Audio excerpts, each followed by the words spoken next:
ओम शांति।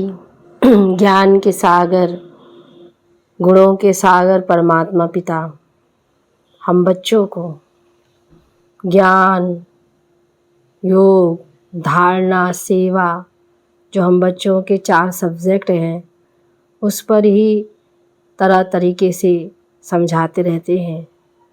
बाबा हम बच्चों को स्मृति दिलाते हैं कि तुम रूप बसंत हो और ये अपने रूप से यानी धारणा से ज्ञान की बरसात कैसे करेंगे, जितना हम बाबा की याद में रहेंगे। बाबा कहते हैं ये ज्ञान रतन बीज है, तो जितना इस ज्ञान रतन को हम धारण करेंगे, बीज बोएंगे, उतना इस भारत का श्रृंगार कर सकेंगे।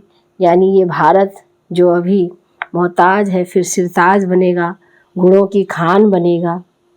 तो इस भारत को फिर से स्वर्णिम भारत कैसे बनाना है, उसके लिए बाबा ने कहा मेन तो है परमात्मा की याद के द्वारा और पवित्रता की धारणा, जो विशेष रूप से बाबा हम बच्चों से यही धारणा कराता है। यही हम बच्चों से मदद मांगते हैं कि विशेष रूप से सभी को पवित्रता की प्रतिज्ञा करनी चाहिए। पवित्रता के द्वारा ही हम जीवन में और इस संसार में सुख, शांति, अमन, चैन ला सकते हैं। तो सुनते हैं बाप दादा के 5 मई 2023 के साकार बाबा के महावाक्यों में। बाबा बोले, मीठे बच्चे तुम रूप बसंत हो, तुम्हें बाप की याद में भी रहना है, तो ज्ञान रत्नों का बीज भी बोना है, भारत का श्रृंगार भी करना है। प्रश्न में तुम बच्चे कलयुगी गोवर्धन पर्वत को उठाने के लिए कौन सी उंगली देते हो? उत्तर में पवित्रता की प्रतिज्ञा करना ही जैसे उंगली देना है। पवित्रता नहीं है तो भारत का हाल देखो क्या हो चुका है। पवित्रता है तो पीस पासप्रटी सब है। इसलिए श्रीमत पर आग और कपूस इकट्ठे रहते भी पवित्र बनना है, यानी प्रवृत्ति में रहते पवित्र बनना है। घर बार का संन्यास नहीं करना है। गीत है आने वाले कल की तुम तकदीर हो। ओम शांति। माताओं ने, सभी सजनियों ने ये गीत सुना। बच्चे जानते हैं इस भारत की तकदीर में लकीर लगी हुई है। किस द्वारा लकीर लगी है? बाबा ने पूछा 5 विकारों रूपी रावण द्वारा। अब फिर तुम बच्चे भारत की तकदीर बना रहे हो। तुम हो शिव शक्ति माताएं। जब ज्ञान सागर आते हैं तो माताओं के ऊपर कलश रखते हैं। तुम बच्चे जानते हो हम भारत की तकदीर बनाने अर्थात भारत को स्वर्ग बनाने वाले हैं। तुम बाप की सेना हो, बाप के घर की शोभा हो। माँ बाप के पास बच्चा नहीं होता है तो घर जैसे सूना लगता है। अब ये दुनिया सूनी सूनी लगती है। अब तुम बच्चे इनको स्वर्ग बनाने वाले हो। बाप कहते हैं मैं तुम माताओं का गुलाम हूँ, क्योंकि आगे ये माताएं पति की गुलाम थी। उनको कहा जाता है हिंदू नारी का पति ही गुरु ईश्वर सब कुछ है। वास्तव में इस समय की बात को फिर भक्ति मार्ग में ले गए हैं। परमपिता परमात्मा को ही इस समय कहा जाता है त्वमेव माताश्च पिता त्वमेव। सब कुछ एक है। हिंदू लोगों ने फिर पति के लिए कह दिया है। वास्तव में शिव बाबा है पतियों का पति। तुम तो सदा सौभाग्यशाली बनते हो और ये पति भी अमर है, अमरनाथ है ना। तुमको भी अमरनाथ अमरपुरी का मालिक बनाते हैं। ऐसे पति को बहुत याद करना है जो तुमको पढ़ाकर स्वर्ग का मालिक बनाते हैं।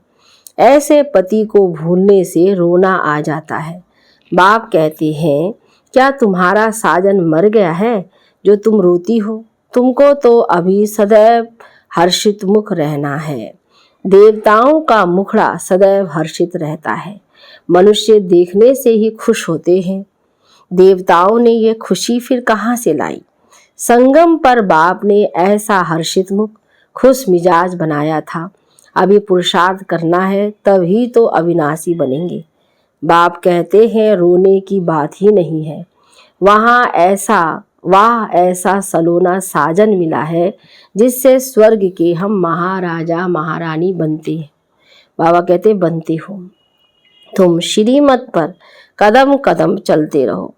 तुम जो वर्षंस सुनते हो वह एक एक वर्षंस लाख रुपयों का है। वह विद्वान लोग गीता वेदांत आदि सुनाते हैं, कितना वेदांत आदि सुनाते हैं तो कहते हैं यह एक एक वर्षंस यानी शब्द लाख रुपए का है, परंतु ऐसा तो है नहीं। जब ज्ञान के सागर परमात्मा शिव हम बच्चों को ये अमूल्य रत्न देते, यह एक एक शब्द जो है वो लाखों रुपए के। तुम हर एक रूप बसंत हो, आत्मा रूप है ना, बाप भी रूप, फिर उनको ज्ञान सागर कहा जाता है। ज्ञान की वर्षा कराने वाला है, स्थूल पानी की बात नहीं, इसको तो ज्ञान रत्न कहा जाता है। हर एक को यह ज्ञान रत्नों का बीज बोना है। मनुष्यों को समझाना चाहिए कि तुम आत्मा हो, ये तुम्हारा शरीर है।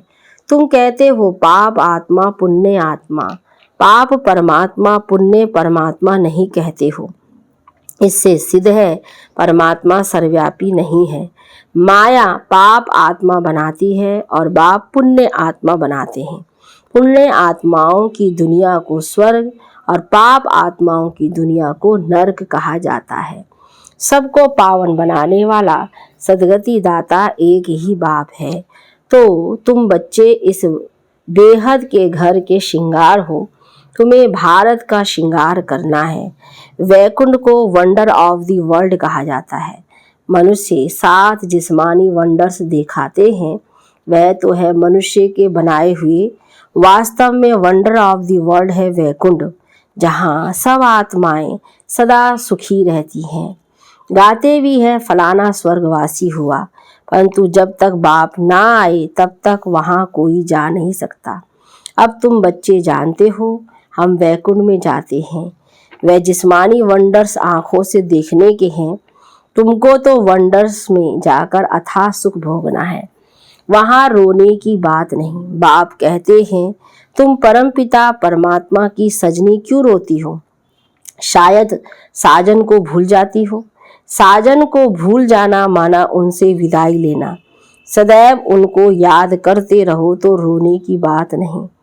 बाकी किसका संबंधी आदि मरता है तो रोते हैं, अब तुम जीते जी छुट्टी लेते हो। बाबा कहते पहले से ही छुट्टी ले लेते हैं, तो सबको छुट्टी ले रो रो कर फिर सदा के लिए हंस पड़ते हो, क्योंकि वैकुंठ में जाते हो।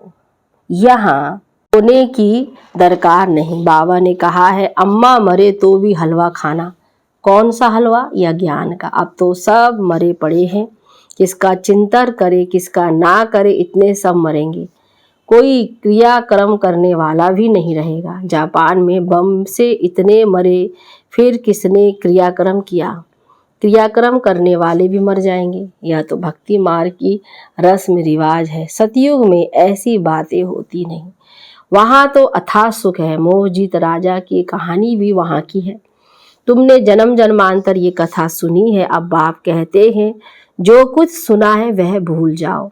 अब सब बाप से सुनो। Hear no evil, see no evil. उन्होंने फिर बंदरों की शक्ल का एक खिलौना बनाया हुआ है। Talk no evil, see no evil, क्योंकि इस समय मनुष्य बंदर से भी बदतर है। जो सुनाओ सत सत कहते रहते हैं। बाबा कहते हैं बच्चे गलानी की बातें मत सुनो।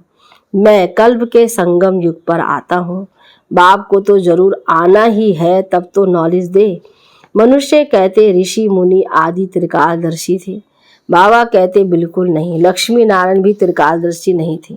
त्रिकालदर्शी सिर्फ तुम ब्राह्मण बने हो। तुम्हारा ये 84वां अंतिम जन्म है।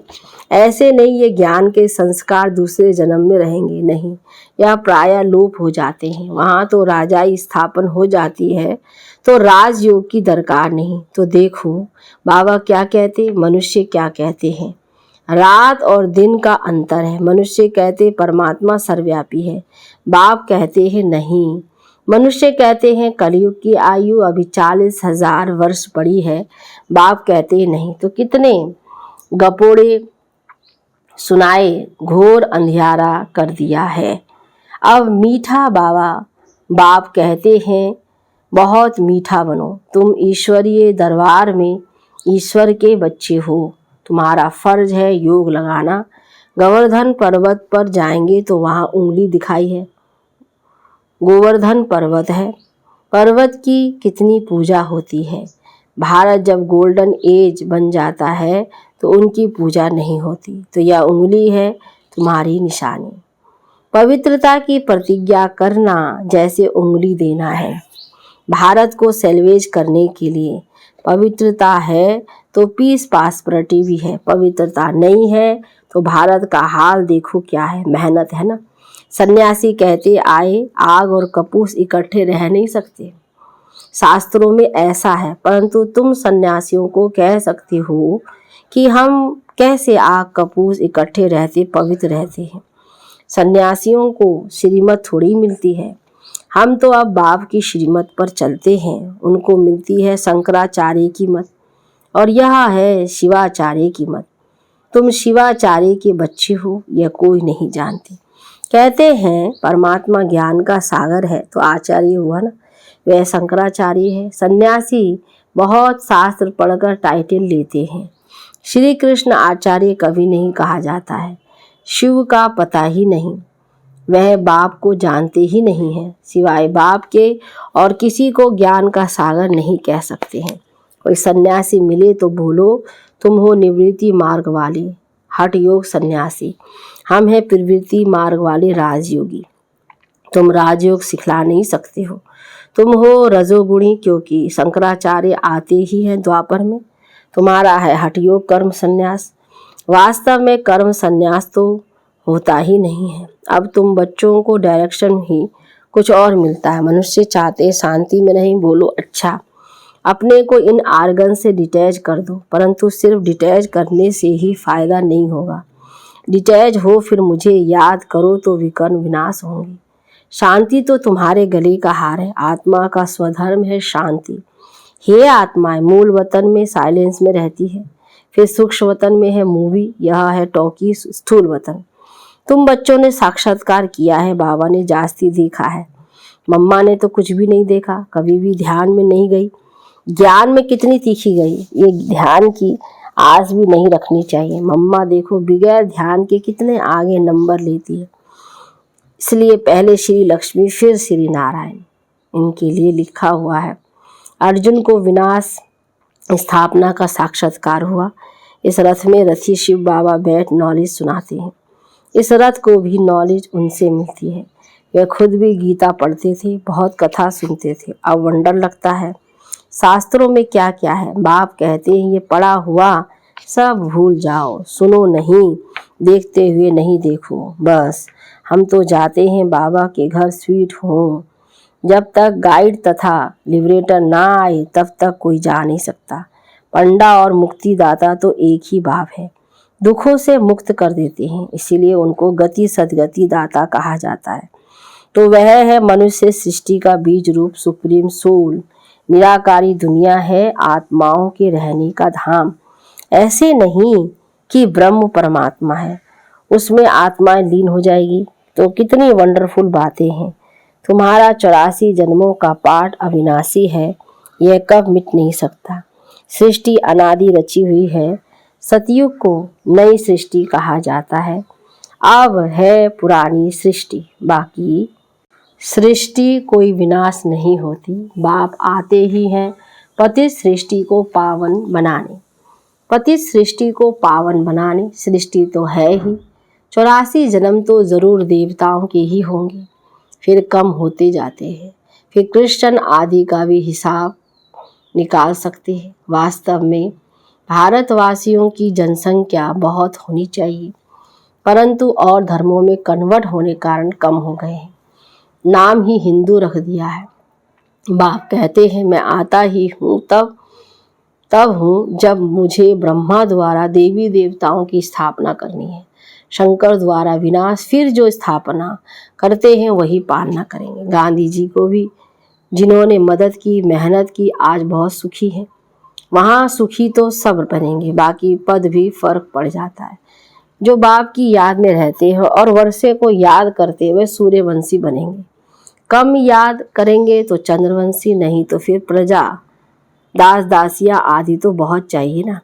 बाप ने समझाया है, योग बल से ही कोई भी विश्व का मालिक बन सकता है। तुम हो योग बल की अहिंसक सेना। क्रिश्चियन को भी इतना बल मिल जाए तो विश्व के मालिक बन सकते हैं, परंतु ला नहीं कहता है। वह बंदर की कहानी है ना। श्री कृष्ण के मुख में माखन आ जाता है विश्व की राजाई का, तो विश्व का राज्य योग बल से ही मिल सकता है।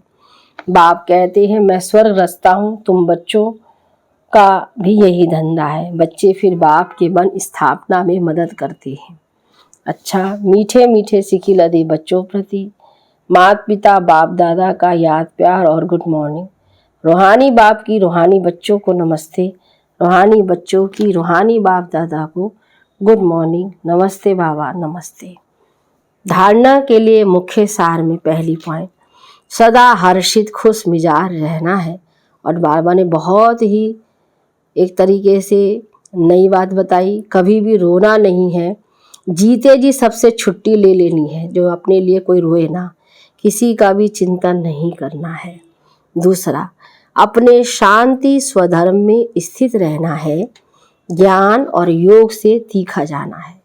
ध्यान की आस नहीं रखनी है। वरदान में यथार्थ श्रेष्ठ हैंडलिंग द्वारा सर्व की दुआएं प्राप्त करने वाले सर्व के स्नेही भव। विस्तार, जैसे बाप ने किसी भी बच्चे की कमजोरी को नहीं देखा, हिम्मत बढ़ाई कि आप ही मेरे थे, हैं और सदा बनेंगे। ऐसे फॉलो फादर करो। हर एक की विशेषता को देखते संबंध संपर्क में आओ तो आत्माओं से स्वतः आत्मिक प्यार इमर्ज होगा और बाप के साथ साथ सर्व के स्नेही बन जाएंगे। जहाँ आत्मिक स्नेह है वहाँ सदा सभी द्वारा सद्भावना सहयोग की भावना स्वतः ही दुआओं के रूप में प्राप्त होती है। इसको ही रूहानी यथार्थ हैंडलिंग कहा जाता है। स्लोगन में, अपने श्रेष्ठ संकल्पों की एकाग्रता द्वारा अन्य आत्माओं की भटकती हुई बुद्धि को एकाग्र कर देना ही सच्ची सेवा है। अच्छा, ओम शांति, ओम शांति, ओम शांति।